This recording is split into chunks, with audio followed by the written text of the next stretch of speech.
I'm Paul Van Squike, your Taekwondo guide, and this is Topic Tuesday. If you're new to Topic Tuesday, the concept is quite simple. People leave me comments all about Taekwondo, and I talk about them. Welcome. Let's jump in with our first comment from Bibbidi Boop, who writes, non-Taekwondo related Topic Tuesday question. Hello, Master. I just saw your video, Taekwondo Saved My Life. And I gotta say, you look a lot like my master, but younger.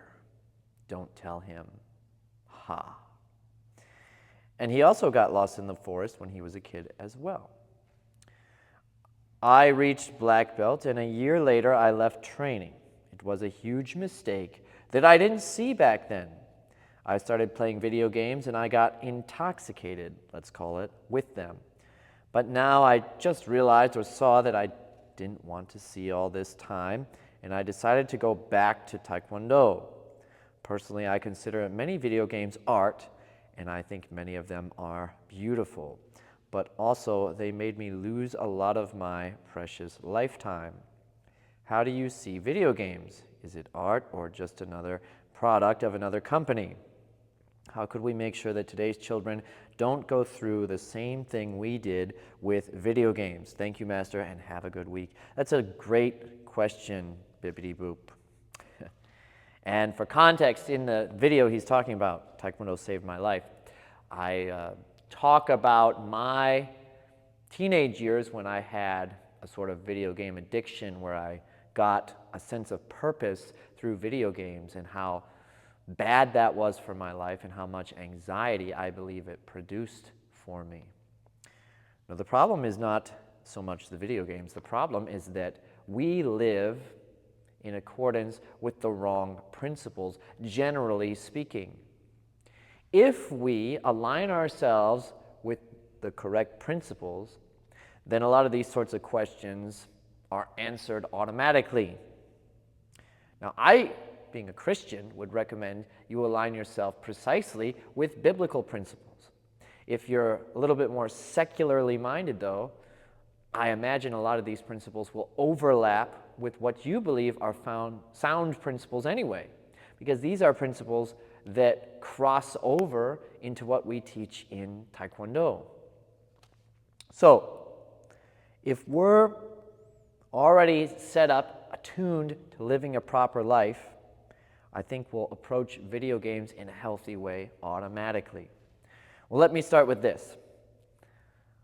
First of all, as parents, we should not introduce children to these things too early. In the same way that a power tool is not a bad concept, we use power tools for a lot of good purposes, you wouldn't let a 3-year-old child operate a table saw. So it's entirely inappropriate to give some of these things to children when their brains aren't fully developed for that. I'm not a specialist in pediatric studies, but I think it's something like from ages 0 to 2, children should have 0 screen time, according to some pediatric studies. And then it's something like an hour from ages 2 to 5, no more than an hour a day, and so on. And of course, we also want to be careful what the messaging is in the things that we're exposing our children to, because they don't necessarily have the tools, they don't have the mental capacity to suss that out yet. So parents can be awfully choosy about what they let their children consume, in the same way that you wouldn't let your child drink alcohol, operate a table saw, or just eat candy all day. You have to give them boundaries until they're old enough to discern these things for themselves when they have built their own set of proper life principles. So, first of all, I think we all need to operate with some sort of purpose. Our purpose should not be to serve ourselves, but to serve others. So whatever we find as a purpose, the goal should be to be helping others through that purpose. And you can see that video games are counter to that idea in some ways, in that if you feel that you're fulfilling a purpose through playing video games, like I was when I was a teenager, then you're actually only serving yourself by playing the video games. And you're not being of any value to anyone. And I think your spirit knows that to be true, and that is one of the reasons it produces anxiety in people, is because they're not living in accordance with a good principle. So find something of real value where you can give service to others and attach yourself to that. Okay, so that's one principle to live by. Basic health principles. We need to get enough rest. We need to eat a proper diet. We need to get regular exercise. If you're missing one of those components, then video games can be a big problem. If you're sitting down and playing a game for 4 hours a day at the expense of one of those things, that's a problem. That's going to lead to anxiety, to unhealthy living. Now, ultimately, if you use video games as a tool to recharge, to rejuvenate yourself, there's nothing wrong with them. Obviously, we can't be of service to others if we don't take a moment to rest and recharge. That's part of healthy living. So if you find that video games help you rest and recharge, that's a good way to use them. To answer your question, some of them are beautiful forms of art with incredible stories, incredible design. So there's certainly games out there that are far from a bad use of time. Like, there's a lot worse ways you could spend your time than playing those games. It's a matter of moderation, just like anything else. So if we moderate our consumption, we use them to recharge rather than to find purpose, and we live according to good principles, then the video games should not be a problem. I'll add to that if you get your morality in the right place, your heart in the right place, there's a lot of these games you're not going to want to play instinctively.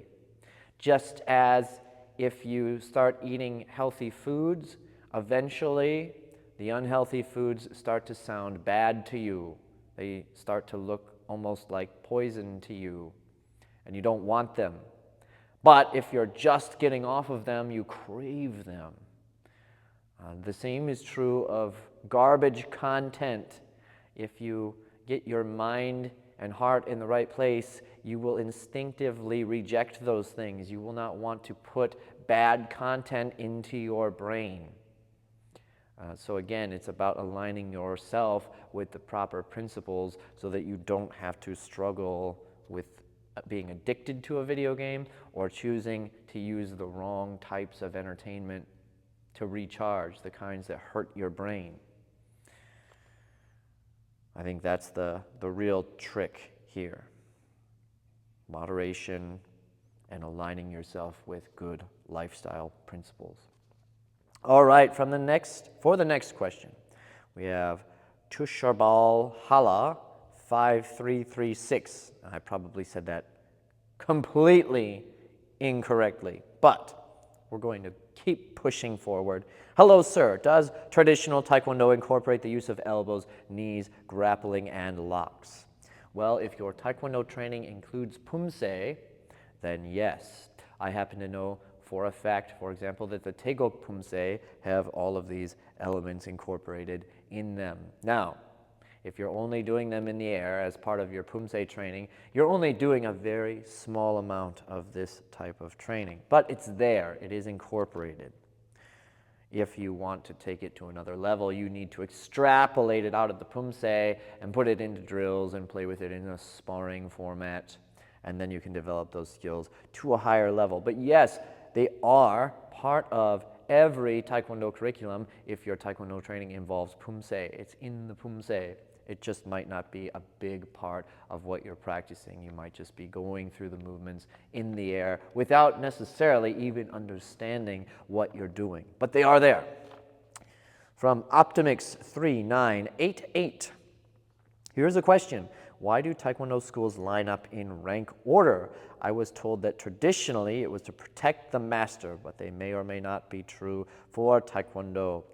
Yeah, that's a fun, like, kung fu movie idea, right? That the guy comes in to challenge the dojo, and they have to churn through all of the students before they can fight the master. I don't think that that's the reason. I've never heard the origin of it. But what I can tell you is that, particularly in Asian culture, hierarchy is a huge idea. And the traditional martial arts school setting is sort of seen like a family, in that the head instructor is the father figure, and then the senior students are the older brothers, the firstborn of the family, and they get to sit closer to the father figure at the table. And the reason for this is leadership is expected to be passed down from the top. So the father figure actually in many ways has the hardest job, because they're trying to instill leadership values in their eldest family members, their sons and so on. And that those people then are like the generals, and they're tasked with passing those leadership concepts down the line. And so if you're a new student, a junior student, if this system is functioning properly, you're going to have some inherited respect for the senior members just because of their placement, the way that works psychologically with the mind. But B, they should be incentivized to help you and nurture you as the junior student. And then as you become more advanced, you are expected to do the same thing for the next generation of junior students. And in this way, you're not only learning the techniques for yourself, but you're learning how to teach them and pass them down. So it functions very much like a traditional family in that way. Now, does that leave room for abuse? Certainly. Some people have a very bad taste in their mouth from this system, because there's a lot of ego involved sometimes, and sometimes the junior student is abused by the senior students. And if that's the kind of environment you're in, then I would strongly suggest you remove yourself from it, because the hierarchy in martial arts, as described here, is only useful if the senior students are intent on being leaders and nurturing the junior students and helping them grow and develop so that they can be better people. That is a good system, a good use of this hierarchy, versus egocentric bullying, which you sometimes see. But it's certainly something that has a lot of weight in Asian culture. All right, from Cindy Pearson 6324. Excuse me. I had a bit of a cold last week, but mostly gone now. Okay, from Cindy Pearson. So glad to hear that your pain is doing better and you're going to demo techniques again. Yes, I created a video last week all about helping your kicking balance. If you haven't checked that out yet, do so. It's got some good exercises and it's a lot of fun. I'm trying to find the easiest way to teach side kicks to seniors due to the full foot rotation needed. To start, I felt if they are positioned in a side stance to the target, they would only need about a quarter foot rotation to get into a proper position and chambered their leg. Any ideas appreciated? Roundhouse kicks as well. Yes, you are absolutely correct that teaching a side kick, teaching a roundhouse kick, it's much easier to do with a new person off of the front leg, because then they don't need very much of a pivot. Now, I suggest this process if you want to help them work on their pivot. First, start with a wall and have them position their legs so that they're already turned into the full pivot position, and emphasize what that looks like. Then have them isolate the kicking chamber and extension and retraction and sitting down. Okay, now we're going to remove the wall and then once again have them pre-set up themselves and then throw the kick. And they can switch sides each time with that. But they're going to pre-stage their feet so that they feel the proper alignment in their body. All right, now the next step, they're going to want to kick, but don't let them kick. Make them focus just on the pivots. No kicking. They're just to focus on pivoting so that their body is in the proper position to throw the kick. Only then do we add the final step where they first pivot and then throw the kick. They're looking at them, though, as separate actions so that they're isolating the pivot before they throw the kick. And that's a good way to get the right habits instilled. And yeah, when you're talking about seniors, getting proper pivots can be important to reduce the strain on the knee. Okay, next question from Daryl, 2023. Do you find heavy power breaking is becoming a thing of the past as far as bricks, slabs, and roofing tiles, as far as using them in tournament divisions or demonstrations? Has science proved that knuckle building is bad in most martial arts talk these days? Has the makiwara board been thrown out in the modern style? There's definitely less emphasis on power breaking. Even when I started in 2003, and I remember the textbooks that we had at the time had, as part of the belt requirements, breaking through concrete slabs, and we were not doing that when I was training in 2003. And I asked my instructors, I said, why aren't we doing this anymore? And they said, well, one, people were hurting themselves. Two, it was incredibly messy. And three, when the concrete slabs would fall apart, it would actually often cause damage to the floors. So for practical reasons, they removed it from their belt test requirements. Also, breaking now emphasizes athleticism more and proper technique than the actual material that you're breaking, in that you can just use one board. It can often be a thin board, but your technique's going to be something quite extravagant and extreme rather than hitting a stack of material. Now, what's interesting is that I've talked to people who've done a lot of demonstrations of these sorts of breaks, and they say that they baked their bricks. I've heard this from a lot of different people. If you have done concrete breaking, brick breaking, anything like that, did you pre-bake the material? I'm just curious, because I've never done any of those things, and I imagine it would be very difficult unless you're priming the material. In the same way that the boards we use in Taekwondo, they're not really construction material type of wood. They're like a very dry pine that's conducive to breaking. I don't see people breaking oak or anything like that. So I'm curious if you modified these materials before breaking them. There are some very big competition circuits that feature power breaking still. That is their main event, or only event in some cases. So it's out there, but it's definitely taken a side seat. And I do think that part of that is because there's not a lot of time spent on conditioning the hands anymore. I have a makiwara board here. You can see it in the background there. I am one of a handful of people who uses it at all. I do like to practice some hand conditioning.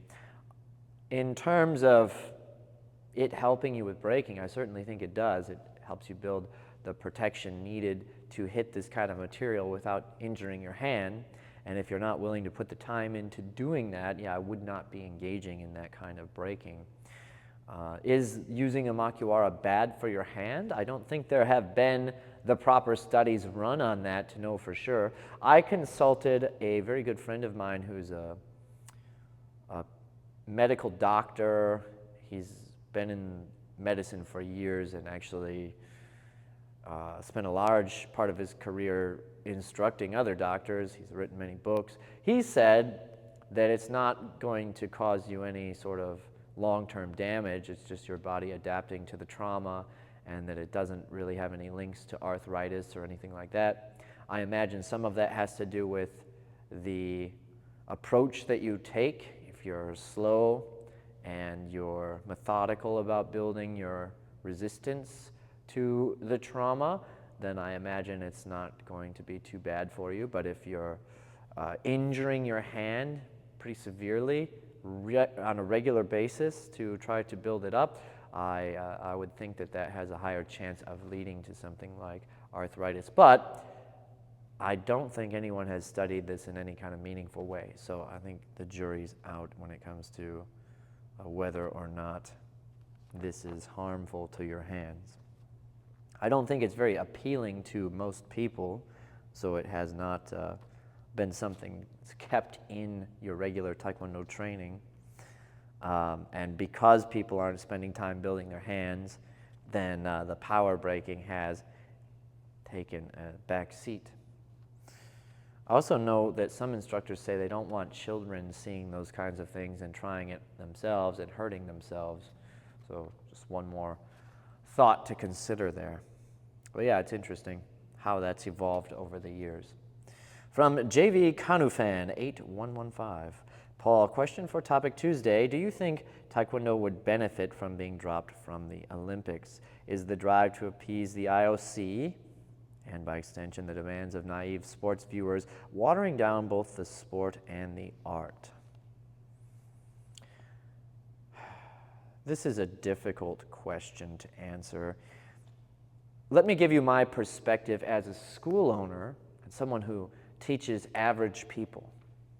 I don't think it matters one bit whether Taekwondo is in the Olympics or not. I don't think that's why people come here, and I think there's a lot of people who come to Taekwondo classes and don't even know Taekwondo is in the Olympics, or if they know about it, don't think about it at all. So I don't think it has much effect in terms of your day-to-day type of schools. And when it comes to athletes wanting to participate, I think the rule changes where they try to make matches more exciting are potentially bad for the sport in terms of what it's like to actually participate in the sport. So often decisions are made not for the sake of the athlete, but for the sake of the spectator. And as many of you know, I argue that Taekwondo will never be a good spectator sport, and that we don't want it to be a good spectator sport. Let me explain why. When it comes to combat sports, most people watching them don't have the expertise to understand what a really technically good situation looks like, or a technically good match. You can think of the UFC, and if you're highly skilled in Brazilian Jiu-Jitsu, you might, for example, really appreciate a ground skirmish, whereas the average viewer doesn't really understand what they're looking at. They just want to see someone's head get smashed in or someone piled into the ground. It's the risk of injury that makes it exciting for the average viewer, not the technical proficiency. Now, certainly, they'll recognize something really wild, like when someone jumps off of the cage and kicks another person. It makes it into every highlight reel, and everyone can see that that's crazy and cool, right? But that's not really a technical game. It was a lucky shot.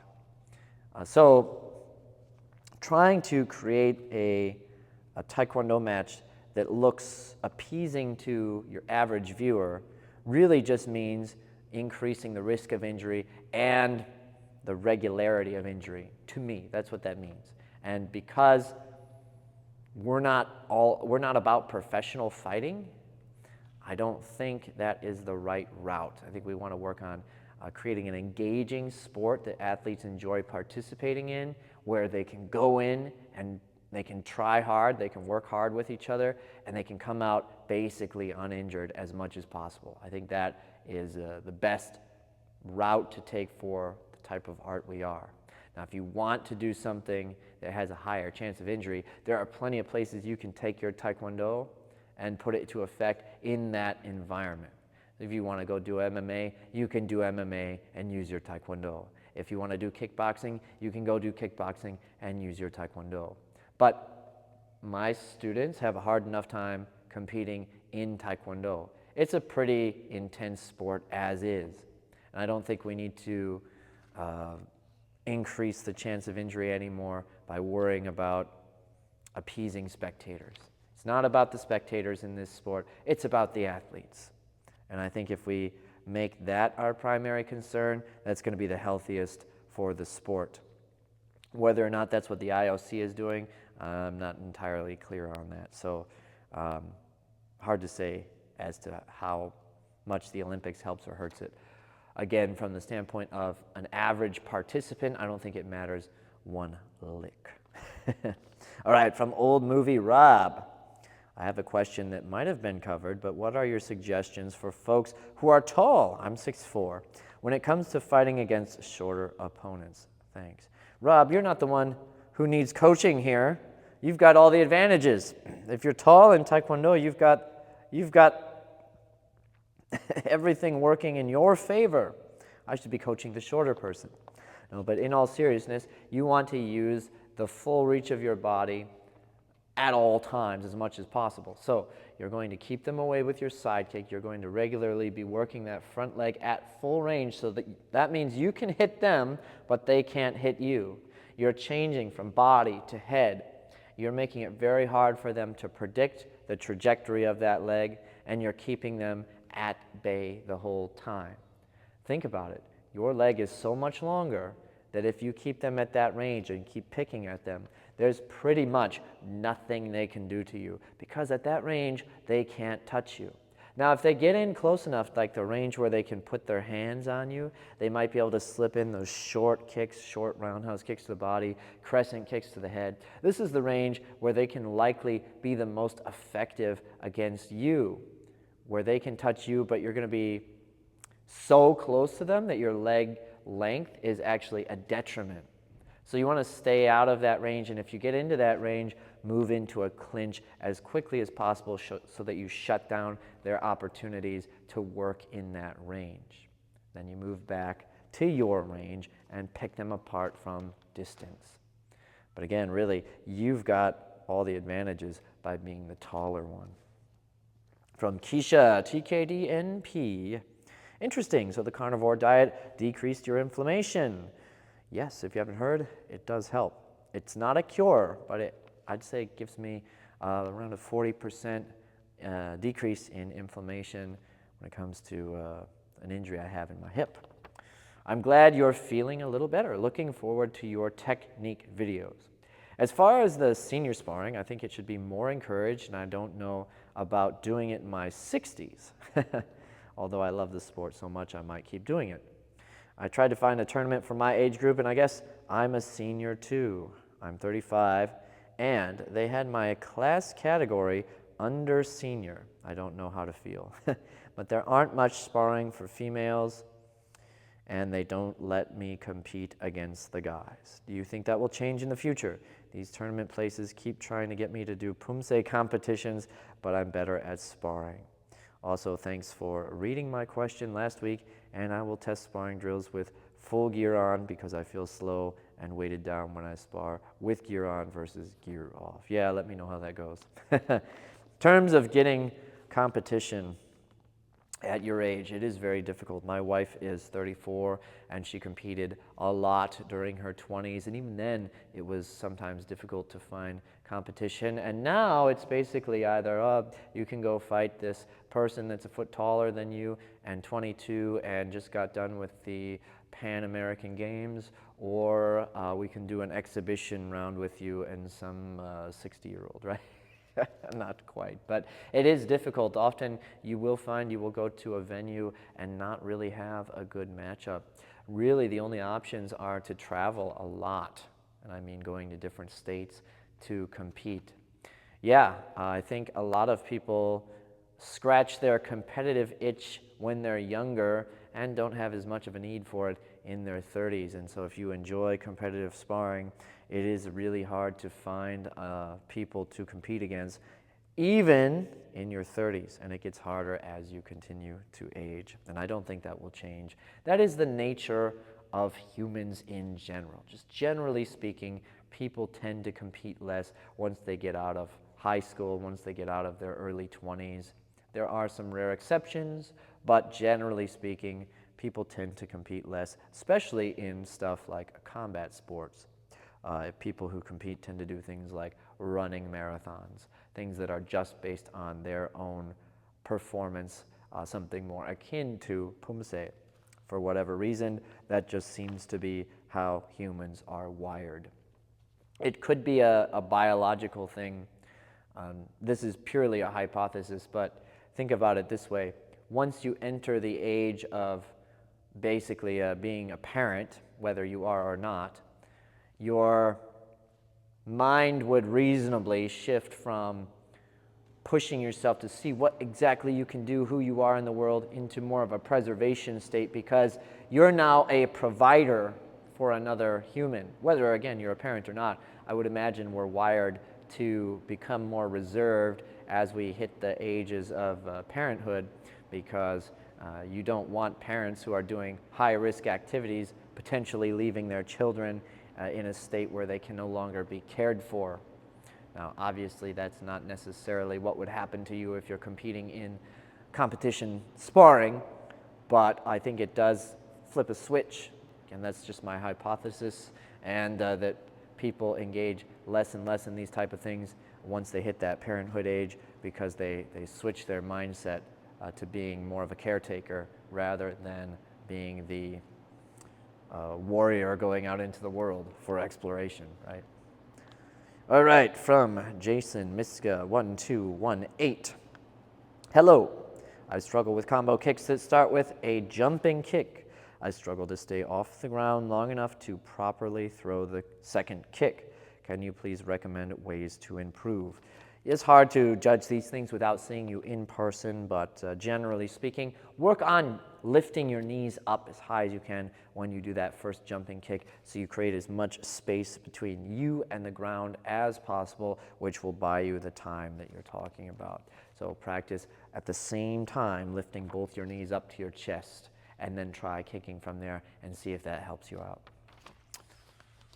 I think that is all of my questions, and there were a lot this week, so thank you very much for your participation in Topic Tuesday. Don't be shy. Leave me a comment, and I will talk about it next time. And don't forget as well that I have a website, tkdguide.com. If you haven't been there yet, what are you doing? It's got a free course on stances. It's got a free course on follow-along exercises that help you improve your Taekwondo, and it's got a paid course on the Taeguk Pumse that is extremely detailed. If you're an instructor, if you're looking to get into Pumse competition, it's a really good place to start for fully understanding the Taeguk Pumse. Hey guys, until next time, enjoy your training.